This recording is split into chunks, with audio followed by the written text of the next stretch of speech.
To have faith in God is not a stagnant state, it's a journey. As believers, we should grow in our knowledge of God and His Word. Walk with Alan Cutting and many other believers as we walk the believer's journey. Well, aloha, and thank you for joining us today on the believer's journey. I want to just thank you for all your prayers, for all the things you do to support our ministry, watching our videos, sharing our videos, attending the things that I come and speak to. I want to thank all of you in Moldova who participate and join me in the things I do there. I also want to thank our sponsors. I don't say a lot about our sponsors, but they are listed on our website. And we have Smart Choice Benefits. They're a health insurance company in Texas, anywhere in Texas. Guerrero Law. I mean, she is one of the most honest family law attorneys I know. Guerrero CPA. He is absolutely, go see Ed. He is the best CPA I've ever known. And you have trade show displays. If you have events or things like that or trade shows, we do the banners. They do all kinds of things for your events, whether it be tents or banners or so forth. In fact, the one behind me, that's one that they did. Okay? So thank you so much. If you haven't subscribed to our program, our channel, I ask that you do that. It would be nice. It would be good for us. It would be good for you if you want to watch us on a regular basis. It doesn't cost anything. And I just want to let everybody know that we are going to be in Moldova this year for our mission trip, the middle of September to the middle of October this year. And so I just wanted to let you know, pray for us, pray for this trip. And we are trying to take a group of people to go on our trip with us. So if anybody happens to be in the United States and you want to go with us, go to our website, thebelieversjourney.net, and click on Mission Trip, and you can read about it, and you can message me or write me, and I'll be glad to answer you and let you know what all is involved. It's a pretty easy mission trip. You can stay in a hotel. They feed you breakfast. You're teaching English through the Bible to young people. And so that's kind of a nice thing. So anyway, that is everything for what I want to announce. And today I'm going to do something very different in my teaching. Normally, I teach a lot about love. Jesus is love. God is love, how we need to love one another, and the things that Jesus says about, how we need to ask for wisdom. We need to seek His guidance. We need to understand that the Holy Spirit teaches us all things, guides us into all truth, and He wants us to love one another and love God with all of our being. But I haven't really ever, since I've done this program, ever talked about some of the hard or harsh things that Jesus said. So there are some things that Jesus said. I mean, He didn't walk around with, oh, everything is love, everything is fine. It wasn't that way. And I think when you read the scriptures, you'll see there's a lot of areas, and I'm not going to talk about every single one, but there are a lot of areas that Jesus actually stood ground, like a prophet would stand ground, for the truth and against evil, against wrong. And this is some of the things that Jesus did. And I think we need to be aware of this, because it's not about just, I love Jesus, and so I'm good for heaven. I mean, we need to listen to what He says. And so I'm going to talk about this today. So I have different passages and different scriptures. I will have them in my discussion down below later on. But first thing, Jesus went to the temple, okay? And a lot of us have heard this. He goes to the temple, and they're having Passover. And in Passover, what happens is people come from all over the country. All these Jews come from all over the country, and they will purchase like a lamb, or they'll purchase doves or things like this, and they will purchase them for sacrifice. So what they do is they would go to the merchant, buy their animal, whether it be a lamb or whether it be doves or whatever. They'll purchase it from them, bring it over to the priests. They will inspect that animal, and they will give it their blessing on whether it is without blemish or spotless or not. If they give them their blessing, they proceed into the temple. They're able to offer that animal for a sacrifice for atonement, and that's how that works. If they find that it's with a blemish, then they do not bless the animal, and they have to go back and buy another one. Okay? So what was happening, according to historical records, what was happening is people were coming, they're buying these animals from the merchants, and these animals would have blemishes one place or the other. They would take them to the priest, and the priest would see that and say no, and they would have to go buy another one. They were basically ripping the people off. Okay? And the passage is in John chapter 2, verse 13 and 16 through 16. And you'll find it in other books, but this one says here this: the Passover of the Jews was near, and Jesus went up to Jerusalem. In the temple, he found people selling cattle, sheep, and doves, and the money changers were seated at their tables. Making a whip of cords, he drove all of them out of the temple with the sheep and the cattle. He poured out the coins of the money, of the money changers, and overturned their tables. He told those who were selling the doves, "Take these out of here. Stop making my Father's house a marketplace." In other versions, you'll hear him say a den of thieves, okay? And this is why I told the story beforehand, so you understand what I mean. There are a lot of churches that have the premise of that, well, we cannot sell anything in the church or in the foyer because it's a house of God and Jesus told us not to. So they won't sell like shirts from the church or video, DVDs from, preachers or singers or whatever, because they'll say that Jesus said not to. That's really not the same thing. We're not stealing from people and ripping people off when you're doing this, okay? But it's the fact that, when you're making the house of God, when you're making that a place of thievery, okay, you're hurting people. And that's the key thing. You're hurting people. And in this, Jesus makes that statement, and he pushes everybody out. In fact, it's a good story to keep reading because the Pharisees and the scribes come up to him and ask, "Hey, what authority do you have to do this?" And he has this long, interchange with them, and it's pretty cool. Okay, so that was the first thing I wanted to mention that I think is a harsh thing or a hard thing Jesus said. Okay, but I want to make it clear. It needs to be understood. It's not about the buying and selling. It's about how you're treating your fellow person. If you're ripping them off, if you're stealing from them, or using God's house, okay, so if you have the sacrifices, you're using God's ordained or method of doing something, and you're making it wicked. You're making it evil. And I think that's what we're talking about. Okay. In Matthew 18, we're going to go on. Jesus is talking about stumbling. And in verse 6, he says this. He says, "If anyone causes one of these little ones who believes in me to stumble." Okay, let's stop right there. Okay. He's talking about children, but he's really, you can open it up. Anyone who believes in him.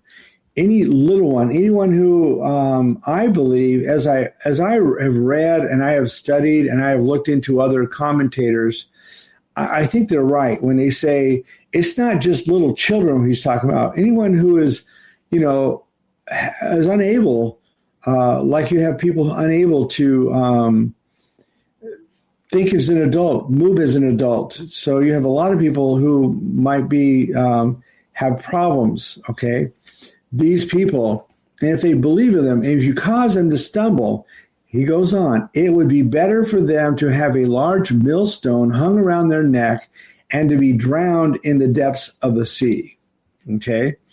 Now, that's a really interesting thing because a millstone is a really big, heavy stone. I mean, it's big. For some people, the death penalty would be that they would tie a millstone to the person, or they would put them around their neck and they would throw them in water and they would drown. And that would be a sense of capital punishment, if you will, of death. So Jesus goes on here. He says, "Woe to the world because of the things that people cause other people to stumble. Such things must come, but woe to the person through whom they come. So basically, we need to be careful. If you're somebody who causes another person to stumble, causes another person to turn away from God, okay, Jesus is basically saying, woe to you. You know, you're in deep doo-doo, I guess, if that's a good way to say it, deep kimchi. So you want to be careful of how you treat others and making others fall or stumble and turn away.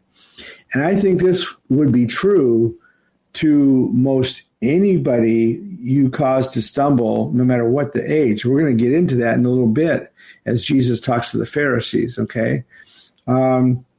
Because as he talks to the Pharisees, we might as well step right into it. In Matthew 23, he gives warnings about hypocrisy. Now, hypocrisy is actually a commandment. It's the third commandment in the Bible where God said, do not take thy name in vain, okay? The word take there in the Hebrew literally should be translated, do not bear or do not carry thy name in vain. Do not say that you're a believer and act like you're not, okay? That's hypocrisy. That's being a hypocrite. And Jesus confronts this with the teachers of the law, with the scribes, for example, and also with the Pharisees, and also probably with the Sanhedrin. Okay, they must be there because they were the teachers of the law. And Pharisees were just people of that certain denomination, and you didn't have to be anybody in particular of a certain stature to be a Pharisee. You just had to be part of it. Just like if you're a Baptist, you're a Baptist. I mean, if you're Nazarene, you're a Nazarene. It's just the same kind of thing. Okay? Now, before pronouncing the woes, because Jesus goes into the woe are you, woe on the teachers and Pharisees and scribes, there's 7 of them, okay? Jesus, before he does that, he told the people who were listening to respect the scribes and Pharisees.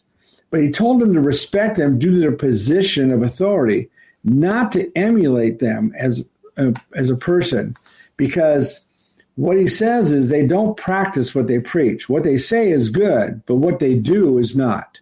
And so we'll get into this. So Matthew chapter 23, and this is like verse 13 all the way down to 39, 40, I think 39. So chapter 23. So he goes off. Woe to you teachers. I'm going to read the whole thing, by the way. That'll really not be good. So woe to you teachers of the law and you hypocrites. You shut the door of the kingdom of heaven in people's faces. Okay. So here we are turning away people from God. I mean, how often do we Christian type people do that? You know, somebody may not be of the same, kind of person you are, or they're from the same country you are, or state you are, or they don't practice the same lifestyle as you. And we just tend to turn away from them. We had a real problem, I think, back in the 60s and 70s when you had a lot of the hippie generation started to turn to Jesus after in the 70s. And the people in the churches were turning them away. Okay. And Jesus says, woe to you who shut the door on their faces. So I think it's really important that we understand it's not just for children. It's anytime you shut the door on somebody and just for any reason. Okay. And you need to really understand that Jesus, this woe to you, that's harsh. Okay. That is really a harsh thing to say. Okay. So he goes on, he says, woe to you teachers of the law, you travel over land and sea to win a single convert. Okay, so you'll travel far, far away to win a single convert. And when you succeed, you make them twice as much of a child of hell as you are. So what he's saying is, you Pharisees, you teachers of the law, are total hypocrites. And when you convert people, you make them worse hypocrites than you are. So basically, Jesus is really saying something harsh here. And he's accusing them. I mean, he's pointing the finger right at them, and telling them where they are, where they stand. He's not mincing words. He's not acting like, oh, I love you so much, but you're acting hypocritical. No, he's actually has strong language. This is very strong language. Okay. He goes on and talks about how they're blind and so forth, and how they swear by one thing and not the other. And he goes into this, and we don't need to go into that because it's not pertaining to what we're doing. The next one, though, what are you teachers of the law? You give a tenth of your spices. In other words, they give their tithe, okay? But you have neglected the more important matters of the law, justice and mercy and faithfulness. He goes on to say, you should have practiced the latter, okay? In other words, you without neglecting the former. In other words, if you're going to give your tithe, you also need to be giving and living out justice and mercy and faithfulness. And vice versa. He says, if you're going to do one, you've got to do the other. Don't neglect them both. Today, we have this whole movement of, well, I don't need the tithe because that's Old Testament. I don't need a tithe because the church just uses that for their bills. I mean, it's ridiculous. Jesus is saying you do one and don't neglect the other. So it's really important. But he's telling them, don't just give to the church. Don't just give your tithe and don't give yourself to God. Okay? He starts us off as woe to you. This is, again, harsh language. Okay? Next one, what are you teachers? He says, you clean the outside of the cup and dish, but inside they are full of greed and self-indulgence. He basically says, first clean the inside of the cup, and then the outside will become clean. So in other words, don't worry about trying to make yourself look good on the outside. Because if you don't clean the inside, that's dumb. That's ridiculous, and it doesn't work. It's the inside that God sees. It's the inside that actually will eventually come out and filter out to the outside. So if you clean the inside, if you allow God to transform your life, the outside will just take place. It'll just start to happen. And that's what Jesus is teaching here to these Pharisees who happen to just clean the outside, just their works and what they do and how people see them, and they're still, corrupt on the inside. Okay.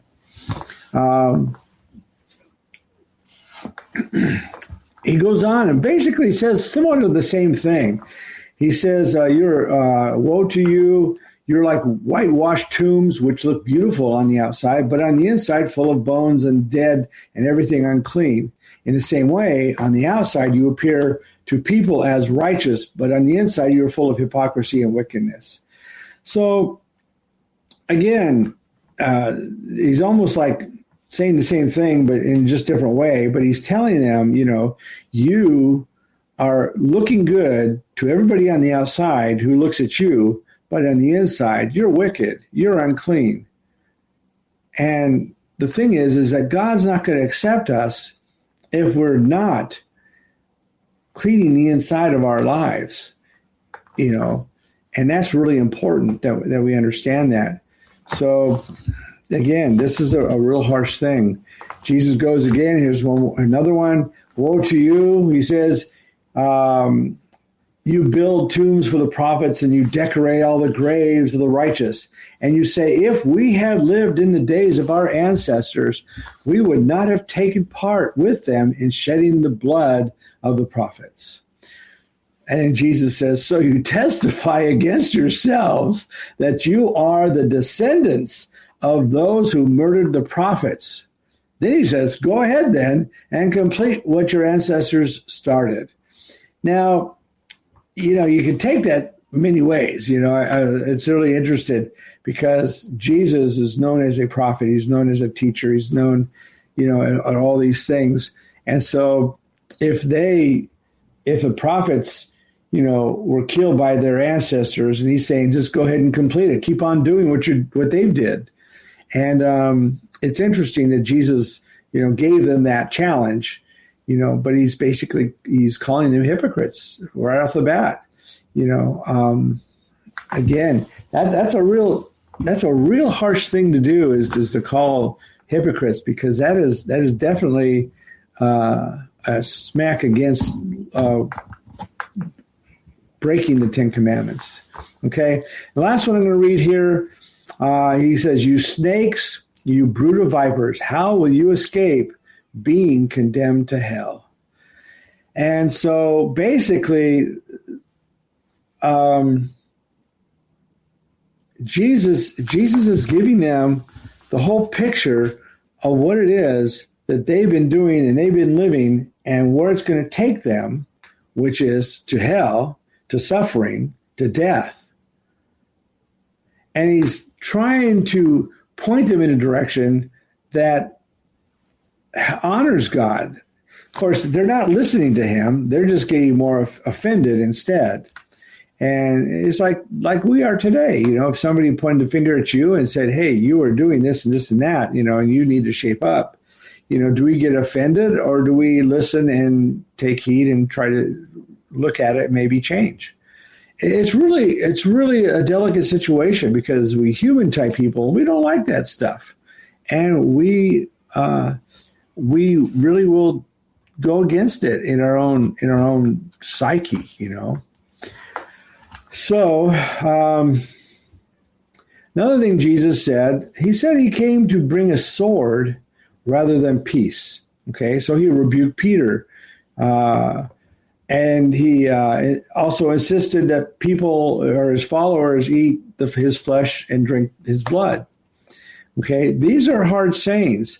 So we need to understand that, like in John 6, I think it's 53, Jesus said, to have everlasting life, you must eat the flesh and drink the blood of the Son of Man, or you will not have everlasting life. And what is he saying? He's saying basically, you need to become like me. Okay, you need to make me Lord of your life, and that's a big thing. And so, another hard thing. A lot of people at that statement, at that discourse in chapter 6, at the end of that, it says a lot of people left because it was too hard. Okay. So I think that, Jesus was not just an easy guy only. He had some things that really, cut deep. Now, Luke 14:26, it says this: "If anyone comes to me and does not hate his father and mother and wife and children and brothers and sisters, even their own life, such a person cannot be my disciple." Okay. Now, this particular scripture is so misinterpreted so much, it's ridiculous. Jesus is not telling us to go hate people, go hate our family. Basically, he's telling them that they need to love him more than anyone, more than your family, more than yourself. That he needs to be on the throne of your life, not your mother, not your father, not your wife, not your brother, sister, children, not yourself, but he needs to be on the throne of your life. And that's what he's teaching here, okay? If you're going to be his disciple, he needs to be on the throne, no one else, not you or anybody else. So the word hate is not the word hate as we think about it. And as the word hate there really means to be not love as much. And maybe that's a kind of a simplistic way to say this, but it's to have Jesus up and in front and on top and above all. I think that's where he's coming from. That's what we need to understand. If you read that whole passage there in Luke, you'll understand. He goes on to say, "Whoever does not carry their cross cannot be a disciple of my disciple." So he's teaching us that he needs to be the one who's on the throne of our life. We need to give up our life for him. Okay? That's basically what he's saying through all of this. Okay? Is that a hard teaching? That's a real hard teaching. to give up my life, to give up your life, to make Jesus Lord of your life, to be his disciple is a hard thing to ask. And yet Jesus is saying, if you don't do that, you're not my disciple. You cannot be my disciple. Okay? So I think that it's important to really see that. I think it's a matter of we need to be willing to give up everything. Now, it doesn't mean that you need to go out and get rid of everything. Like there's the young rich ruler came to Jesus and said, how must I go to heaven? And Jesus said to follow all the commandments. And he said, but I do this already, and he named off a bunch of commandments. And so Jesus says, well, okay, if you do all that, then sell everything you have and give it to the poor. Now, Jesus knew he was wealthy. And so the guy got upset, got bothered rather, and walked away sad because he was wealthy and he couldn't give everything up. And that's when Jesus goes and says it's easier for a camel to go through the eye of a needle than a rich man to go to heaven. And that is not because he's rich, it's because, Jesus is not the one who's going to be on the throne of his life. His money is. And I want to say that, it's the willingness to put Jesus, front and center. It's the willingness to have him above all things. Now, when you look at the guy, young rich ruler, and he says, I followed all the commandments. Well, once he said he couldn't sell everything and give it to the poor, then he obviously showed he did not live all the commandments because, he broke the first one right there. The God was not as important to him as his money was to him. So the first one was the breaking of the commandment. Okay? So I think what we need to look at is the theme of these verses that we've talked about. It's not alienation to other people. It's not alienation to our family, but it's the cost of discipleship. Okay?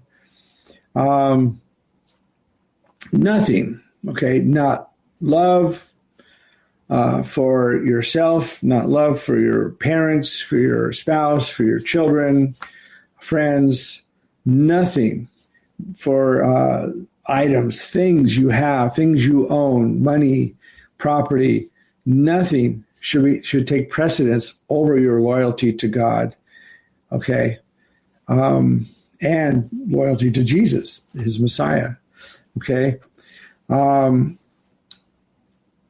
Every person who follows Jesus, makes Jesus Lord of their life, needs to renounce all that he has, okay, and basically we need to acknowledge that if God is to be primary in our life, possessions and even social relationships in and of themselves must be secondary, okay?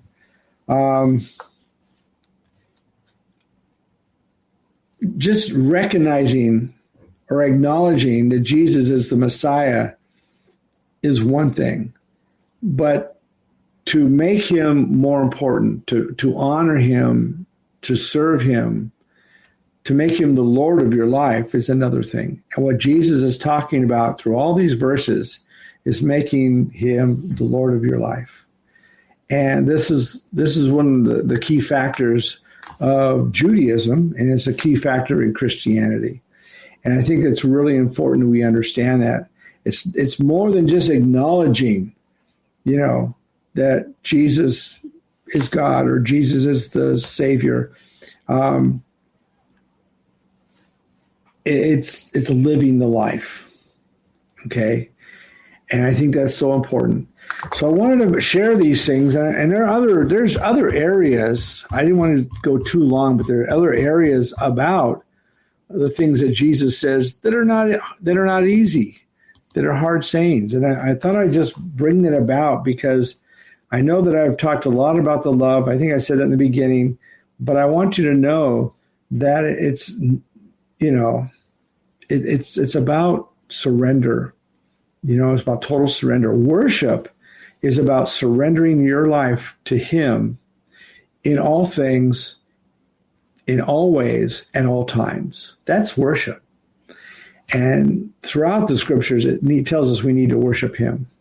And so that is what Jesus is talking about here. And I think that when we look at these scriptures and we study them, I'll have them listed down below. I want you to look at them, read them, and study them. You'll see what I'm talking about.